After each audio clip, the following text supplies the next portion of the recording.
Hi, good afternoon, everyone. We'll go ahead and get started now. My name is Rachel Lewis. I'll be your host today. I am Managing Director at Quest Travel Adventures, the U.S. tour operator for Tenerife and the Canary Islands, and I thank you for joining us today. We actually have a little bit of a small group today, so what I'm going to do is I'm just one ground rule. I'm going to keep everyone's microphones muted so that we don't have any background noise. But if you have questions throughout the presentation, just feel free to just type them into the chat bar as soon as you think of a question. Because we have a small group, I don't have to wait and group them into a question and answer session. So today's webinar can be a little more fluid, which is good. So we will go ahead and get started.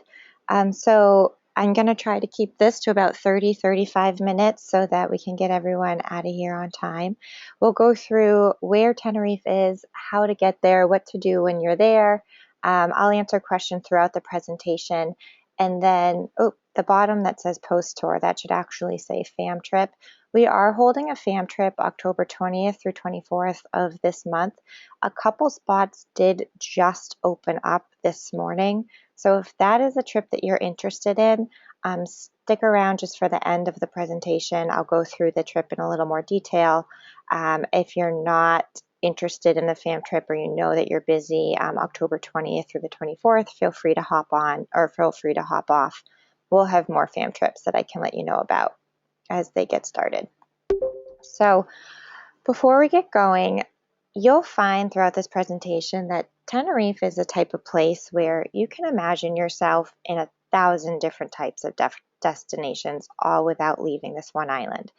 So take this picture and use this as your inspiration and close your eyes and just think about if you could go on one adventure on your own, not an adventure or a trip that you're booking for any of your clients, just your own dream vacation. Close your eyes and think about the one thing that you would just really love to do on vacation.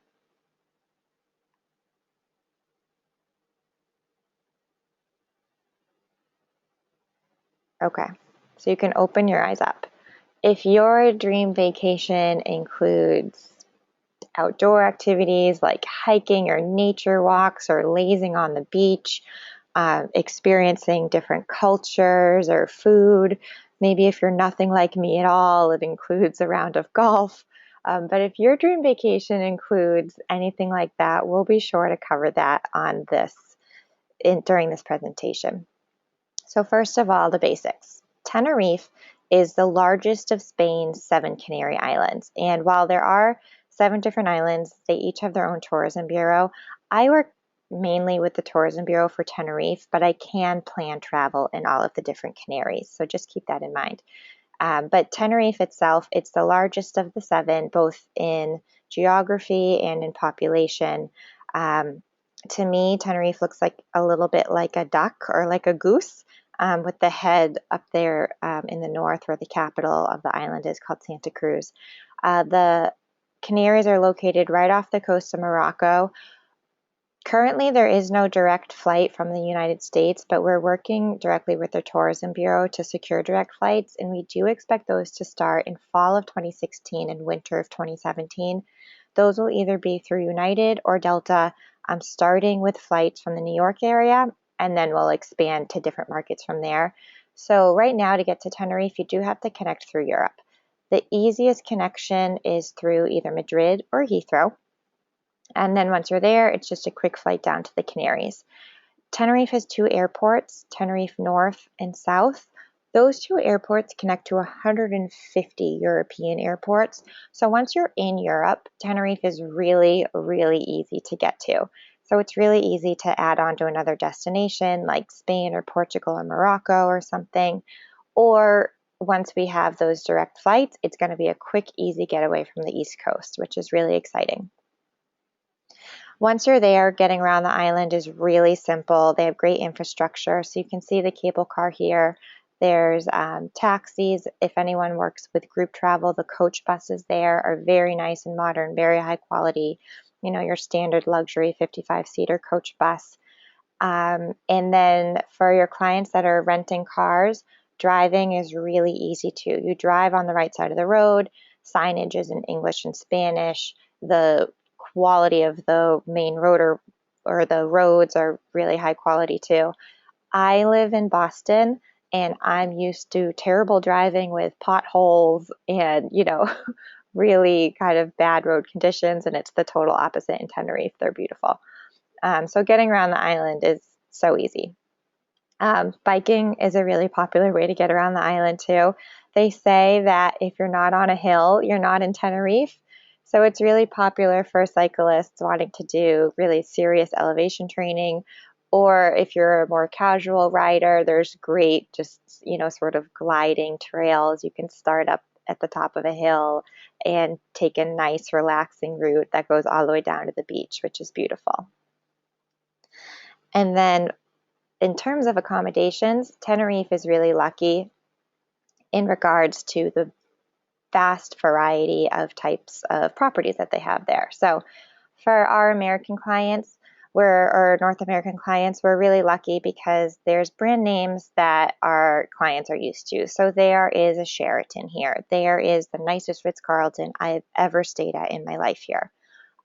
There are plenty of very well-known Spanish brands too. So Meliá, H10, Iberostar, those are all here too. So there's that level of comfort and high quality luxury here in Tenerife and the Canaries.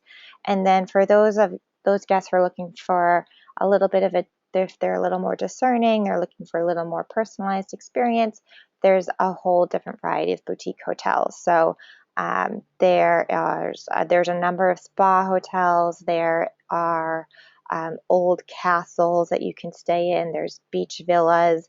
You can stay in a banana plantation if you wanted. There's all-inclusives as well. There are a couple of casinos on the island too.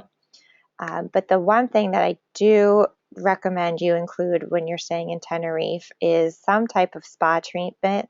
One of their hotels, it's called Hotel Botanico. It was actually just rated one of I think either the number one or top 10 spas in Europe. It's beautiful. But they take the spa experience to a whole new level. And everyone needs to get pampered every once in a while, and Tenerife is definitely the place to do that. So no matter what, make sure you do. And then if anyone works with group or corporate travel, just know that Tenerife has the top infrastructure for corporate travel in all of Europe. It's great for us because it's centrally located between the United States and Europe. So if you're doing a global meeting, the location is great. There's a number of 250 or 350 room properties, so they can accommodate really large groups. There's 5 different conference centers that can each, I think the biggest couple can accommodate upwards of 4,000 participants.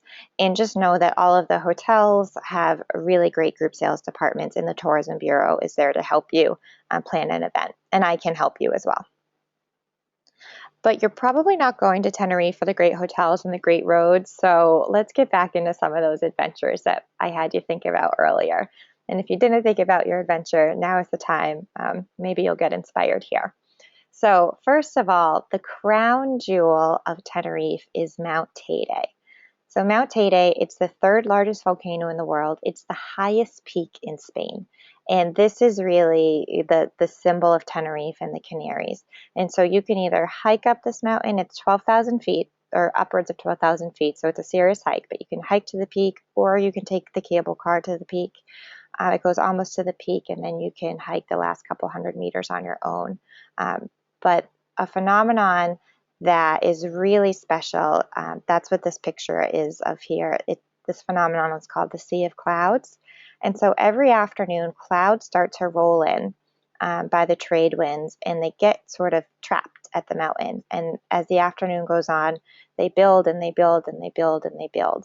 So what you can do is take the cable car up or hike up, and that's what these 2 hikers have done. And they're on a lookout point, and they're looking out over this beautiful sea of clouds with the shadow of Mount Teide setting over the clouds.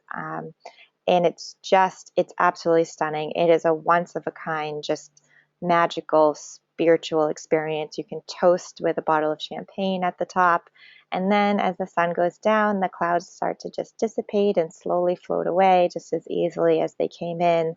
And then you'll see the beautiful valley below. And it's really just a remarkable, beautiful experience. Mount Teide is located in Mount Teide National Park. It's a UNESCO World Heritage Site. The reason it's a UNESCO World Heritage Site is because there's over 800 unique kinds of flora and fauna here on the island and in the park itself. So these flowers, for example, these flowers are uniquely adapted to this very unique specific climate in which they grow. I think it's really cool because the park itself, you can see it's very dry and scrub-like. It almost looks like Arizona. And then you have these huge flowers coming up. And these flowers are actually about 6 feet tall. They're huge. And I just think it's so interesting that they're able to grow in this really, dry environment. But one of the interesting things about Tenerife, too, is that the island, it's similar to Hawaii in that you have different microclimates. So the north of the island is actually very green and it's very lush. It's tropical, almost rainforest-like. And then the south of the island, it's very dry and rugged. You get about 300 days of sunshine. So perfect weather really all year round. And then you have a very special microclimate here in Teide National Park. So you can get all of these different experiences depending on which part of the island you're in. And it really only takes 3.5 hours to drive all the way around without stopping. So that's what I mean when I say you can imagine yourself in 1,000 different places all without leaving. And then at night, stargazing in Tenerife and in Teide National Park especially, it has the second best stargazing in the whole world. The only place that's really better than this, it would be in Chile.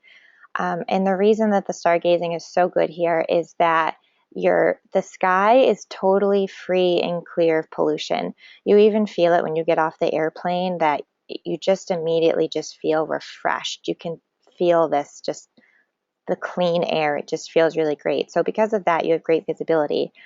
Additionally, when you're in the national park, you're so high in elevation that you're above the cloud layer. So it doesn't matter if maybe it's a cloudy day below you, you're always going to be able to see this blanket of stars above you. And maybe if it's a full moon, maybe you'll see a little bit less stars. But aside from a full moon, I mean, it is the best stargazing I've ever seen.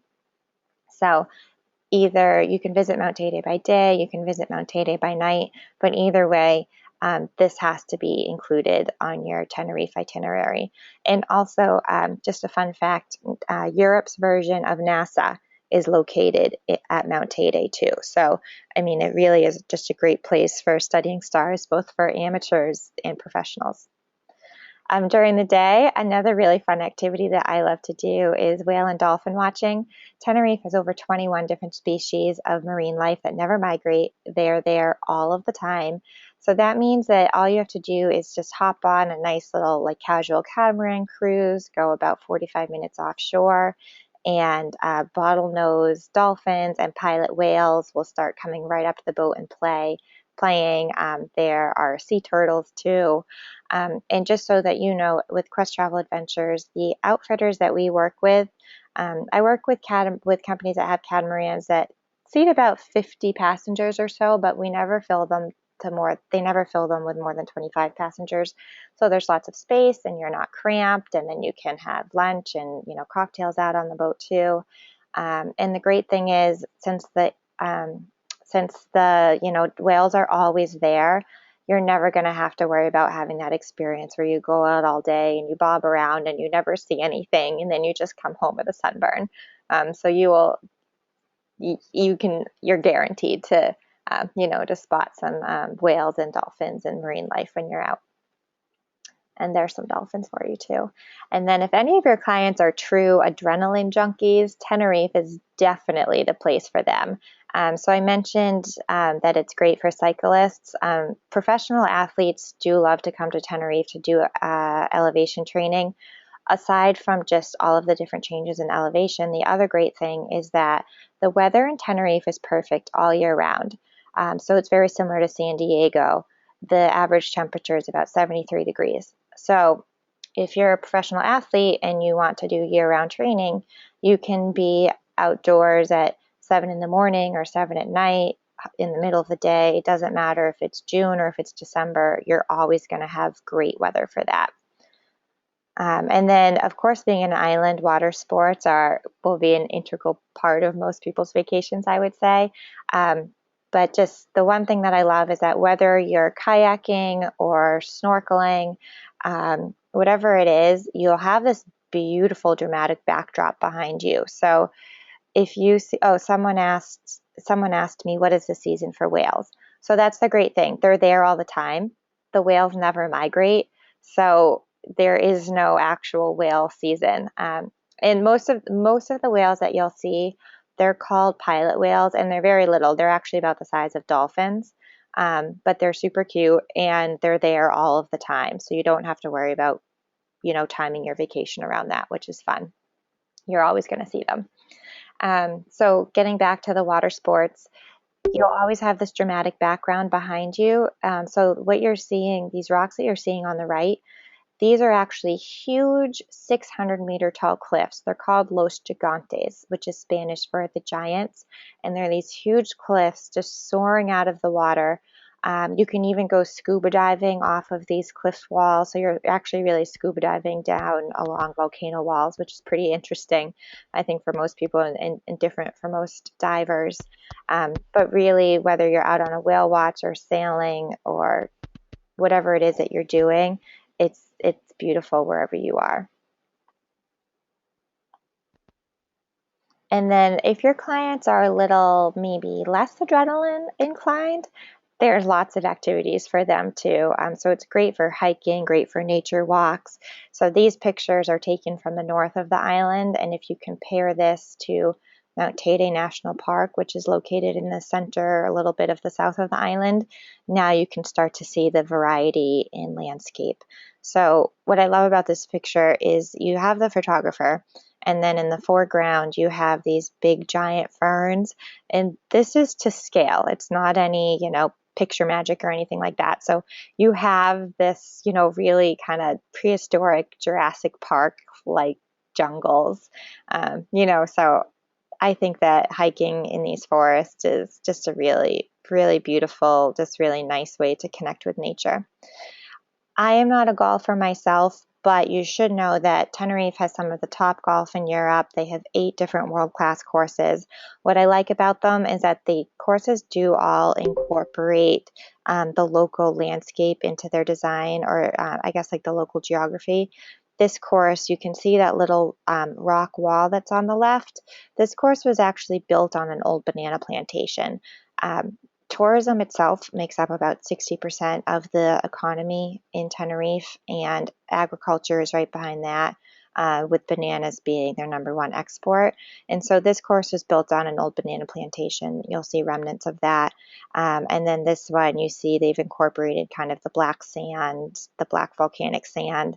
Some of them, if you hit the ball too far, it's going to go in the Atlantic. Some of them, you have Mount Teide in the background. So wherever you are, they're all great. They're all at varying levels of, difficulty. The best, most renowned course of the island is at the Ritz-Carlton Abama. And Abama, it sounds like President Obama, but it's Abama with an A at the beginning. And that's the most renowned, best course on the island. They've had, and at another course, Playa de las Americas, they've had PGA tournaments and ladies PGA tournaments there too. So switching gears, as I mentioned, Tenerife in the Canary Islands, it is part of Spain. And so you do have Spanish culture there. And in Tenerife, that is really celebrated. One of the best, most fun ways that is celebrated is at Carnival. So Carnival, it happens every year. It's, right around Mardi Gras time. It's going to change a little bit depending on what the, when the religious holidays fall. But every year, Carnival is kicked off with a huge parade, and that's where the queen is coronated. And what they do is they have fashion designers come in from all over the world, and they all compete to make the best, most elaborate, over-the-top dress for the queen. And then once she's coronated, she goes through, the parade goes through the capital of Santa Cruz, and it kicks off this big party. And this picture doesn't even capture it, but this dress is about 10 feet tall. It's about 20 feet wide. It's so big that she actually has to carry it on little wheels. So it's just, if you just Google Carnival in Tenerife, it's pretty spectacular. And I bet you didn't know that Tenerife actually has the second largest carnival in the world. So the only place that has a bigger carnival is, of course, in Brazil. But then there's also lots of different traditional festivities too. So this little boy, he's adorable. But in the summertime, every town has their own little traditional festival called, each festival is called a Romeria. And so those involve, there's parades, there's dancing, you can try the traditional food, experience the culture. You do have to come dressed, so make sure, we'll make sure that we hook you up with someone, so that we can get you a costume to wear. And also in the background of this picture, you can see that window with the balcony. This is the only really good example I have of traditional Canarian architecture, but that'll just sort of give you an idea when you're in kind of the original towns like La Laguna.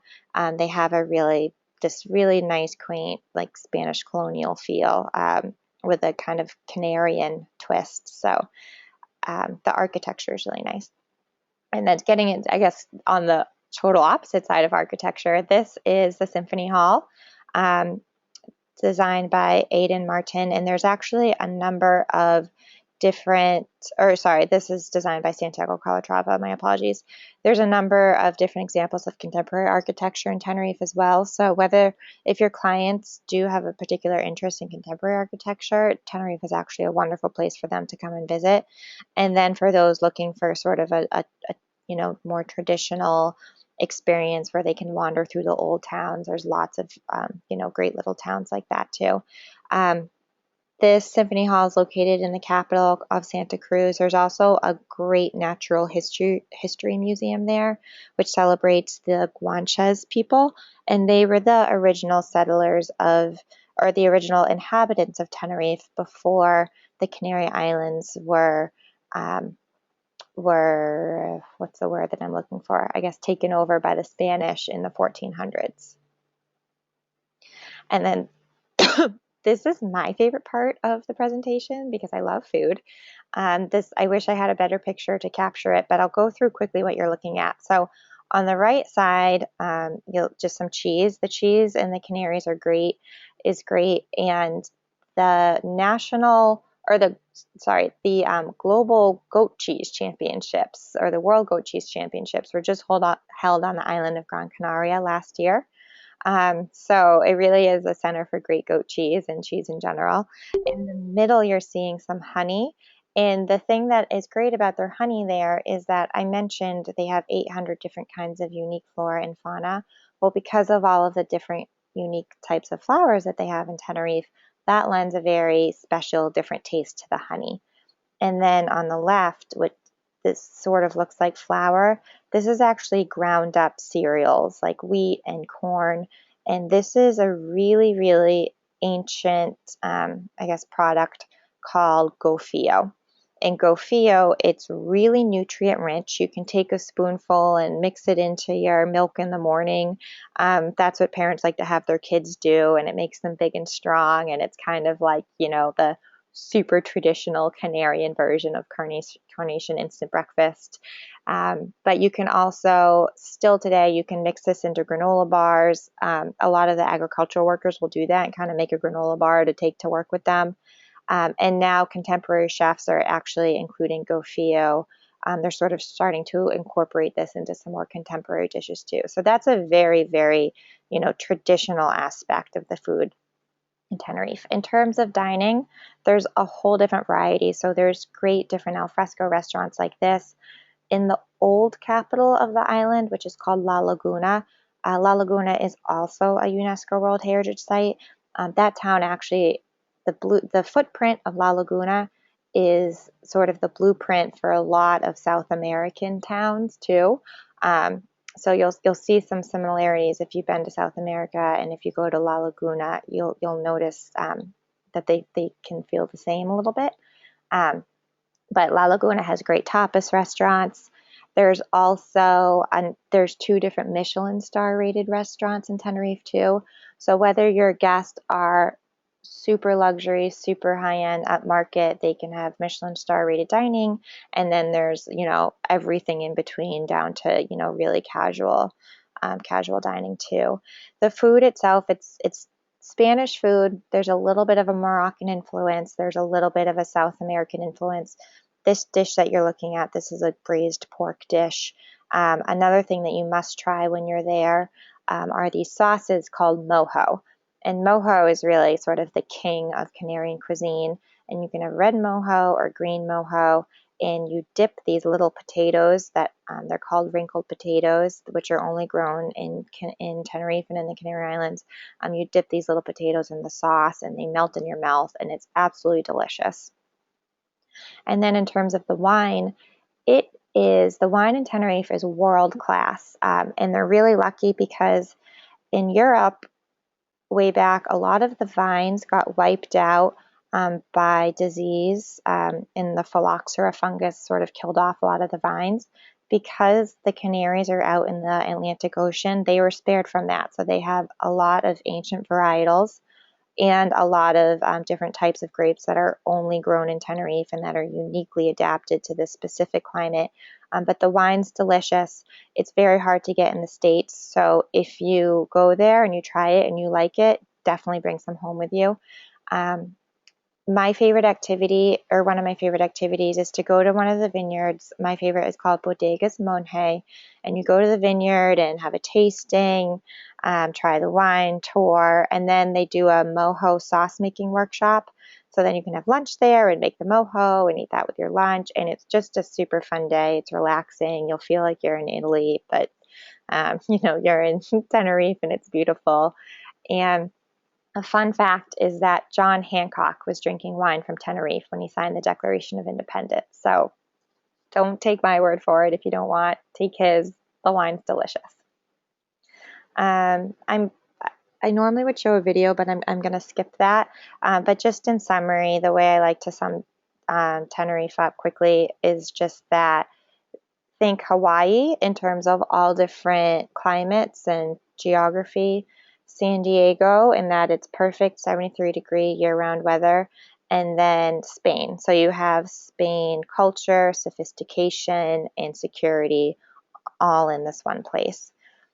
Quickly, I'm just going to tell you a little bit about Quest Travel Adventures because I know most people are unfamiliar. Our company is actually 2 parts. We're part consulting agency, part tour operator. Tenerife's Tourism Bureau approached our consulting agency a couple years ago to help them break into the U.S. market. So we're doing that, but then we also have a tour operator side of our business, which means we can sell packages direct to FIT packages direct to agents. So they all include 5-star hotels, breakfast, meals. Pretty much everything is included. We'll leave a few meals out and maybe a few free days so that we don't run your travelers ragged. And these are designed to be good itineraries for most people, but then we can always customize as well. And we have a number of different customized or different themed itineraries on our website. Quickly, I think our 4-day itinerary is great to add on to another destination like mainland Spain or another European destination. It's also going to be great when we get those direct flights starting from the East Coast in fall of 16, winter of 17. The 7-day trip, I think that this is really a perfect amount of time to be in Tenerife. I hope that you've learned by now that there really is so much to do there that you won't get bored. And we'll go to a few different areas that I wasn't able to talk to you about in this presentation. So Masca and Guerra Chico, just trust me, they're beautiful. And then also the second one up from the bottom, Laurel Park. Laurel Park, it's an amazing zoo. It was actually just rated the #2 zoo on TripAdvisor in the whole world. And their water park called Siam Park was just voted the #1 water park in the entire world on TripAdvisor. So I think those aspects, in addition to all of the different activities you can do in Tenerife, make this a perfect family destination too. And then our 9-day trip, I've included an excursion to the island of La Gomera. It's a quick 45-minute ferry ride away. You can learn this really unique language that's only found there called Silbo. Um, La Gomera was also a very agricultural island, and it's the way the geography is. You have really high mountains and steep ravines, and in order for farmers and shepherds to communicate with each other over really long distances, they created this special whistling language, and that's what Silbo is. And so you can, attend a demonstration of that, which is pretty interesting. Also, the Canaries were the last stop for Spanish explorers heading to the New World. The Canaries were the last stop before crossing the Atlantic. So there's remnants of Christopher Columbus's camp here on La Gomera too. And also, this needs to be updated, but I've extended this deal through the end of October. So if you have any travelers that are interested, we're offering $250 off until the end of October. And then that's the last extension for that. So do let me know if you have anyone that you think Tenerife would be a good fit for. And then also, we have a fam trip opportunity. It's October 20th through the 24th. So this month, the land portion of the trip is free. It's just the flights that you need to be responsible for. So if that's something that you're interested in, just stick around for another couple minutes. Just again, in summary, like I said before, Quest Travel Adventures, we're the official U.S. Office of Representation for Tenerife, and we're their official U.S. tour operator too. We are the experts in North America right now. There is no one else specializing in the Canary Islands the way we are. If you do find other tour operators selling the Canary Islands, most likely it's because we've made that connection between the tour operator and the tourism bureau to be able to, kind of facilitate that connection and get that tour operator to be able to offer the destination. So right now, I know that Vantage just announced some new Tenerife itineraries. And the great thing is, if you work with us, we're a really small company. You'll have one representative. Most likely, it will be me working with you from pre-trip all the way until when your guests get back from their travels, so you don't have to worry about being passed around from person to person. And last, we pay 12% commission to travel agents. So you guys are going to help us get the word out about this, and we definitely want to, make sure that we reward you for that. So we have a minute or so for questions, and I would love to take any questions that anybody has. I think we only had one about whales earlier, which I answered. If you have questions, now is the time. Just type them into the chat bar.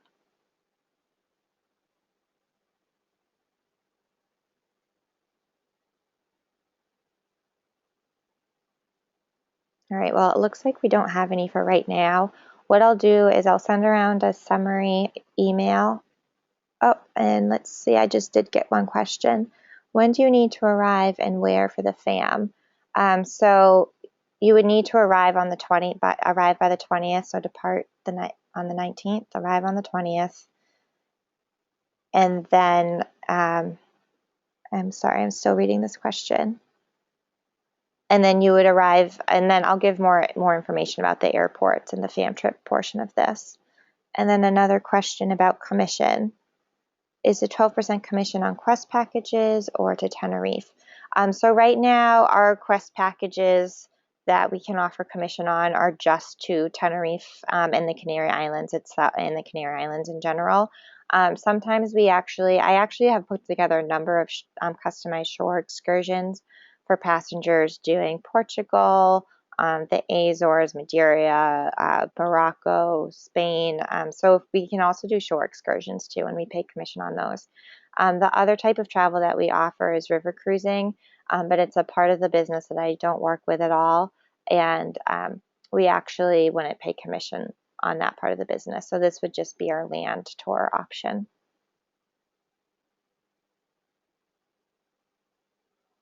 And we have a question about travel, wondering if it's strenuous or hilly. In terms of just a typical vacation in Tenerife, you can make it as active and strenuous as you want, or you can make it very relaxing. in terms of the fam trip, I'll get into the fam trip, the pace of the fam trip in a few minutes. So I think that's it for questions regarding this part of the presentation.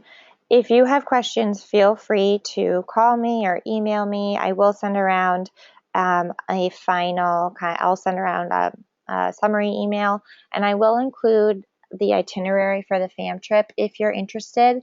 Make sure you at least just register today. We'll be adding the last couple of people to the fam trip today or tomorrow. So once I send you the link for that, you would at least just want to register. So anyone that sticks around, this next part will just be for the fam trip. If you know that you're busy from the 20th through the 24th, or if you're not able to join us for the fam trip, no need to stick around for the next couple of minutes. So thank you, everyone.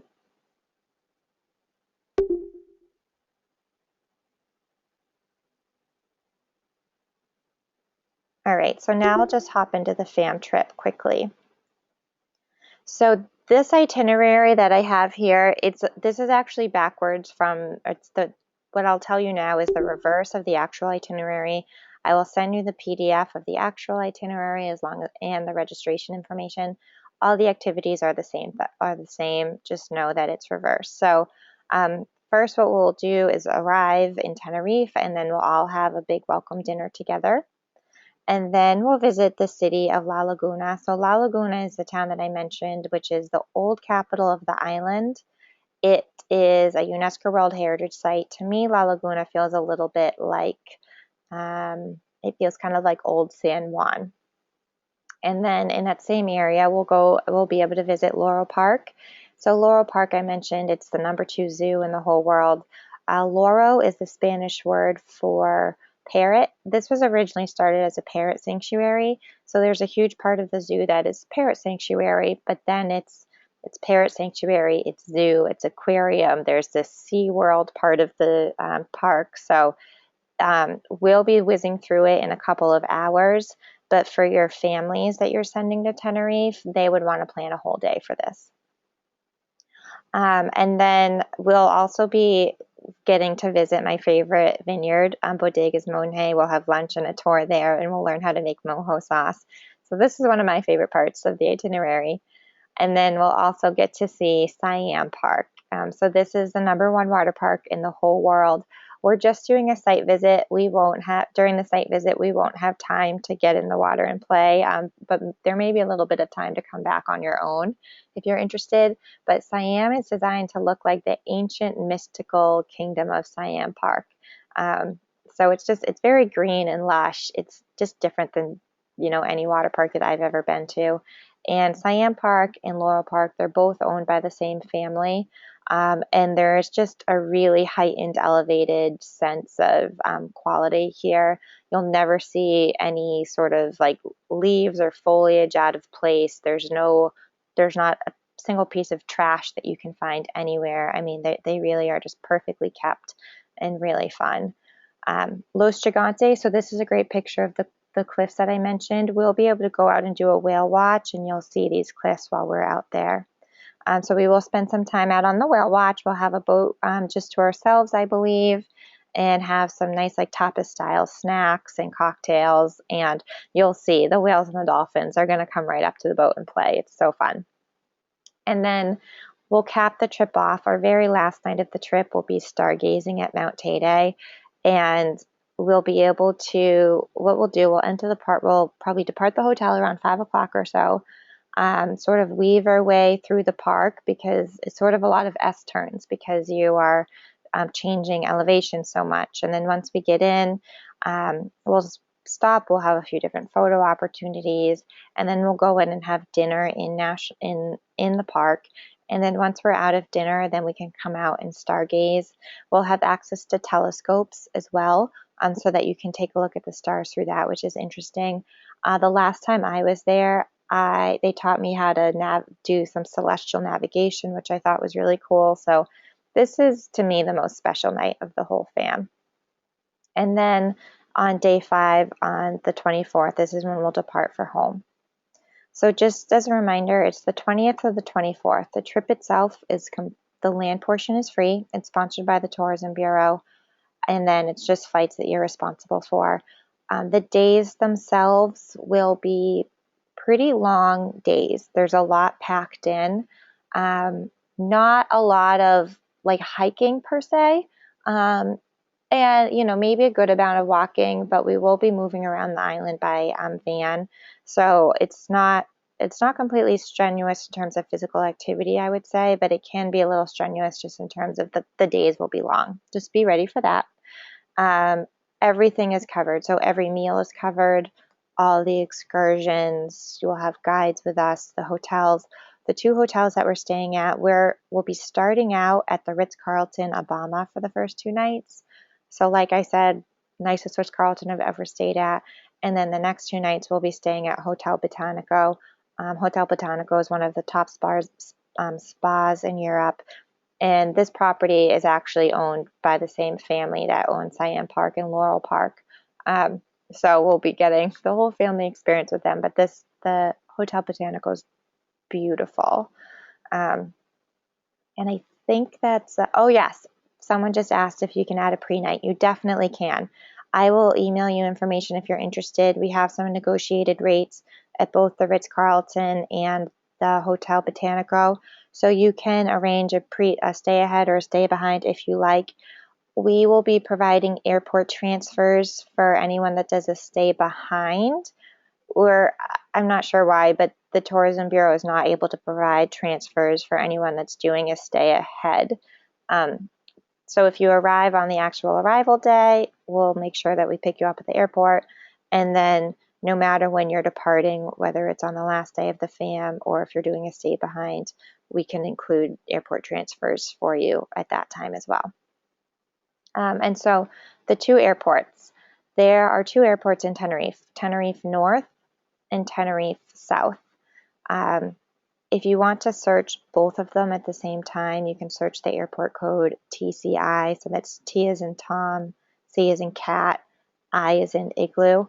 The airport code for the north is T as in Tenerife, F as in Frank, N as in north.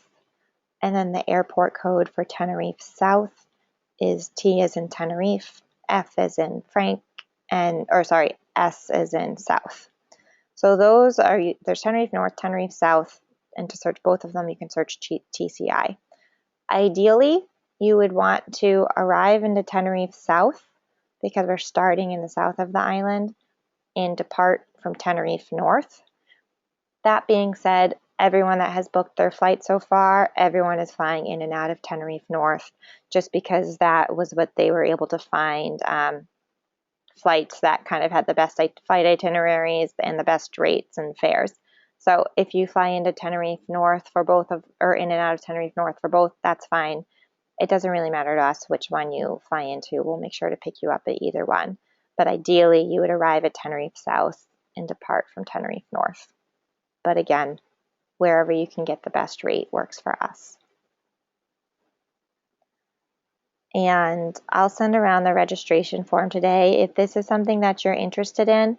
Even if you don't meet all of the qualifications, but if you are really interested, just register anyways, because we do want to fill those last couple of spots today or tomorrow. So register no matter what, and then hopefully we can get you on the trip. And then I'll stick around if anyone has last questions. I think that we're good to go though. And you'll have my information if you need to email me or ask me any questions too. So thank you everyone. Oh, this is the website for the FAM trip too. So thank you everyone for joining me. I know that we went a little bit over because of the FAM trip part of this, but I really appreciate your time and I hope to see everyone in Tenerife soon. So have a great day. Thank you.